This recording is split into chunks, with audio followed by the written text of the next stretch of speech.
প্রিয় দর্শক, আবার একটা খুবই গুরুত্বপূর্ণ ডিফেন্স আপডেট নিয়ে চলে এলাম আপনাদের কাছে এই গ্লোবাল নলেজ বাংলা ইউটিউব চ্যানেলে।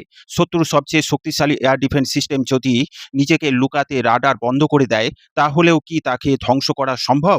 ভারত বলছে হ্যাঁ, সম্ভব।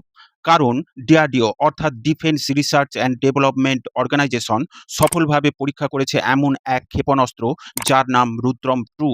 ম্যাক 5.5 গতিতে উড়ে চলা এই মিসাইল শুধু রাডারের সিগন্যাল অনুসরণই করে না, রাডার বন্ধ হয়ে গেলেও নিচের লক্ষ্য খুঁজে বের করতে পারে। আজকের ভিডিওতে আমরা জানব রুদ্রম 2 আসলে কি, কিভাবে এটি শত্রু রাডার বন্ধ করার কৌশলকে ব্যর্থ করে, পাকিস্তান ও চীনের জন্য এর অর্থ কি, এবং এর পিছনে ভূ-রাজনৈতিক প্রেক্ষাপটে কি পরিবর্তন আসতে পারে, এবং ভারতীয় বিমান বাহিনীর যুদ্ধ কৌশলে এটি কত বড় পরিবর্তন আনতে চলেছে। চলুন শুরু করা যাক। সম্পূর্ণ ভিডিওটা দেখবেন আর স্ক্রিনে দেখুন এ বিষয়ে সংবাদ মাধ্যমে ডিফেন্স নিউজ আর্টিকেল প্রকাশিত হয়েছে। ডিফেন্স নিউজ অনুযায়ী রুদ্রম 2 হলো ভারতে তৈরি একটি অ্যান্টি রেডিয়েশন মিসাইল ARM। এর প্রধান কাজ হচ্ছে শত্রুপক্ষের radar, surface to air missile battery, air defence control centre, electronic warfare station ধ্বংস করা। এই মিসাইল তৈরি করেছে ডিআরডিও এবং এটি মূলত ভারতীয় বিমান বাহিনীর SU-30 MKI, তেজস MK-1A এবং এমকার মতো প্ল্যাটফর্মে ব্যবহার করা হবে। এবার জানা যাক এই মিসাইল কিভাবে কাজ করে। সাধারণত অ্যান্টি রেডিয়েশন মিসাইল শত্রু রাডার থেকে নির্গত ইলেকট্রোম্যাগনেটিক সিগন্যাল অনুসরণ করে, কিন্তু সমস্যা হলো শত্রুপক্ষ বুঝতে পারলেই অনেক সময় রাডার বন্ধ করে দেয়। ফলে পুরনো প্রজন্মের অনেক মিসাইল লক্ষ্য হারিয়ে ফেলে। কিন্তু রুদ্রম 2 এখানে সম্পূর্ণ ভিন্ন। এটি প্রথমে রাডারের অবস্থান শনাক্ত করে, এরপর যদি রাডার বন্ধও হয়ে যায় তবুও এটি ইনার্টিয়াল নেভিগেশন সিস্টেম, জিপিএস গাইডেন্সি এবং অ্যাডভান্স টার্গেট মেমোরি ব্যবহার করে লক্ষ্যবস্তুর শেষ অবস্থানের দিকে এগিয়ে যায়। অর্থাৎ রাডার বন্ধ থাকলেও বাঁচার সুযোগ কম। আর একটা গুরুত্বপূর্ণ বিষয় হলো ম্যাক 5.5 গতির ভয়ঙ্কর আঘাত করার সক্ষমতা রাখে, যা শত্রুকে পৌঁছে ওঠার আগেই ধ্বংস করে দেয়। রুদ্রম 2 এর সর্বোচ্চ গতি প্রায় ম্যাক 5.5, অর্থাৎ শব্দের গতির 5.5 গুণ। এত উচ্চ গতির কারণে শত্রুর কাছে প্রতিক্রিয়া জানানোর সময় অত্যন্ত কম থাকে। একবার লঞ্চ হয়ে কয়েক মিনিটের মধ্যেই এটি লক্ষ্যবস্তুর কাছে পৌঁছে যেতে পারে। ফলে আধুনিক স্যাম সিস্টেমের জন্য এটি আটকানো অত্যন্ত কঠিন হয়ে পড়ে। সিড এবং টিড মিশনে বিপ্লব এনেছে ভারত। আধুনিক বিমান যুদ্ধে দুটি শব্দ অত্যন্ত গুরুত্বপূর্ণ।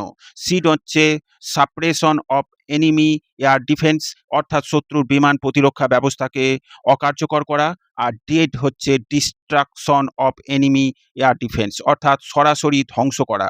রুদ্রম 2 ঠিক এই দুই ধরনের মিশনের জন্যই তৈরি। প্রথমে এটি শত্রু রাডার এবং কমান্ড সেন্টারকে আঘাত করবে, এরপর ভারতীয় যুদ্ধবিমান নিরাপদে আকাশ সীমায় প্রবেশ করতে পারবে। ভূ রাজনৈতিক দিক দিয়ে এর গুরুত্ব যথেষ্ট আছে। পাকিস্তানের জন্য বার্তা: পাকিস্তানের প্রধান এয়ার ডিফেন্স ব্যবস্থার মধ্যে রয়েছে HQ-9, LY-18, বিভিন্ন রাডার নেটওয়ার্ক। এগুলোর কার্যকারিতা অনেকটাই রাডারের ওপর নির্ভরশীল। রুদ্রম 2 সেই রাডারগুলোকেই প্রথম আঘাত করবে। ফলে সংঘাতের শুরুতেই পাকিস্তান আকাশ প্রতিরক্ষা দুর্বল হয়ে পড়বে। চীনের জন্য সতর্কবার্তা: চীনের কাছে বিশ্বের অন্যতম উন্নত ইন্টিগ্রেটেড এয়ার ডিফেন্স নেটওয়ার্ক রয়েছে। তারা S-400, HQ-9B এবং উন্নত ISR রাডার ব্যবস্থা করে। কিন্তু রুদ্রম 2 এর মতো স্মার্ট অ্যান্টি রেডিয়েশন মিসাইল চীনের রাডার নির্ভর প্রতিরক্ষা ব্যবস্থার বিরুদ্ধে নতুন চ্যালেঞ্জ তৈরি করবে। বিশেষ করে সীমান্ত অঞ্চলে দ্রুত আঘাত আনার ক্ষেত্রে এটি ভারতকে অতিরিক্ত সুবিধা দিতে পারে। এই মুহূর্তে ভারতের সামরিক কৌশলে পরিবর্তন, শত্রুর নজর। দীর্ঘদিন ধরে ভারত আকাশ প্রতিরক্ষা ভেদ করার জন্য বিদেশি প্রযুক্তির ওপর নির্ভরশীল ছিল, কিন্তু এখন আয়েশা, ব্রহ্মোস, আকাশ, রুদ্রম সিরিজগুলো ভারতের আত্মনির্ভর প্রতিরক্ষা শক্তিকে রূপান্তর করেছে। রুদ্রম 2 সফল হলে ভারত বিশ্বের সেই অল্প কয়েকটি দেশের তালিকায় থাকবে যাদের নিজস্ব উন্নত অ্যান্টি রেডিয়েশন মিসাইল প্রযুক্তি রয়েছে। ভবিষ্যতে কি আসছে? বিশেষজ্ঞদের মতে রুদ্রম 2 এর পর আরও দীর্ঘপাল্লা এবং আরও উন্নত সংস্করণ তৈরি হতে পারে, যা ভবিষ্যতের নেটওয়ার্ক সেন্ট্রিক ওয়ারফেয়ার এবং গুরুত্বপূর্ণ ভূমিকা পালন করবে। এমকা স্টেলথ ফাইটার এবং তেজস MK-2 এর সাথে এই অস্ত্র যুক্ত হলে ভারতীয় বিমান বাহিনীর আক্রমণ সক্ষমতা কয়েক গুণ বৃদ্ধি পাবে। রুদ্রম 2 শুধু একটি নতুন ক্ষেপণাস্ত্র নয়, এটি ভারতীয় বিমান বাহিনীর যুদ্ধ দর্শনের একটি বড় পরিবর্তনের প্রতীক। শত্রু রাডার চালু থাকুক, কিংবা বন্ধ হয়ে লুকানোর চেষ্টা করুক, রুদ্রম 2 তাকে খুঁজে বের করার জন্যই তৈরি। ম্যাক 5.5 গতির এই ক্ষেপণাস্ত্র ভবিষ্যতের আকাশযুদ্ধে ভারতের অন্যতম প্রধান অস্ত্র হয়ে উঠতে পারে। আপনার কি মনে হয় রুদ্রম 2 কি ভারতের জন্য সত্যিই একটি গেম চেঞ্জার?